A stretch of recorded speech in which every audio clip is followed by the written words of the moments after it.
আমি তোমাদেরকে ছেড়ে দেবো, তাই তো? হ্যাঁ স্যার, একদমই ঠিক, আমরা তো সেটাই চাই। বুঝতে পারছি। আচ্ছা, এই প্রাউড ফিলটা আজ থেকে 5 বছর আগে কেন হয়নি? তখন তোমরা আমাকে কি বলেছিলে মনে আছে? আমি মনে করিয়ে দিচ্ছি। তখন তোমরা বলেছিলে আমাদের মতো ছেলেরা নাকি এসব কাজ করতে পারে না।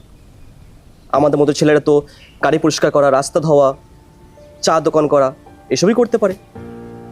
আমাদের নাকি এগুলো স্বপ্নের বাইরে, তাই তো?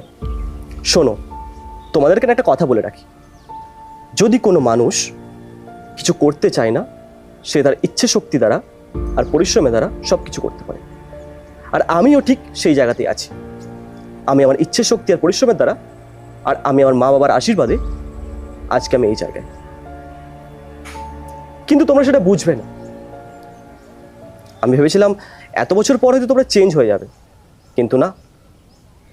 আজকে যখন আমি এখানে ভিজিট করতে আসি তখন দেখি তোমাদেরকে আজ থেকে 5 বছর পরও তোমরা সে একই রকম আছো, একটু পরিবর্তন হয়নি তোমরা। আর আজকে দেখো, আজকে তুমি আমার সাথেই সেম ব্যবহার করো।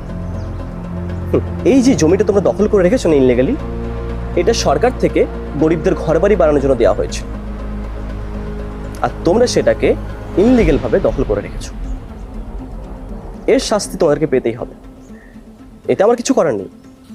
হ্যাঁ, আমি জানি এর আগে তোমরা অনেককে টাকা খাইয়ে, ঘুষ খাইয়ে সব কিছু ছাড়িয়ে নিয়েছো, কিন্তু আজকে আর সেটা হবে না। কারণ আজকে এখানে অফিসার আমি, তাই শাস্তি তোমাদেরকে পেতেই হবে। কর। হ্যাঁ স্যার।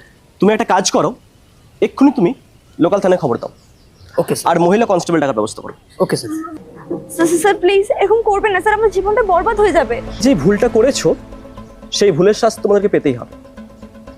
তোমরা এই জমিটাকে ইনলিগালি দখল করে বসে আছো, যেটা সরকার থেকে গরিবদের জন্য দেওয়া হয়েছিল। যাই হোক, ভাস্কর, তোমার যেটা বললাম তুমি সেটা করো। Okay sir.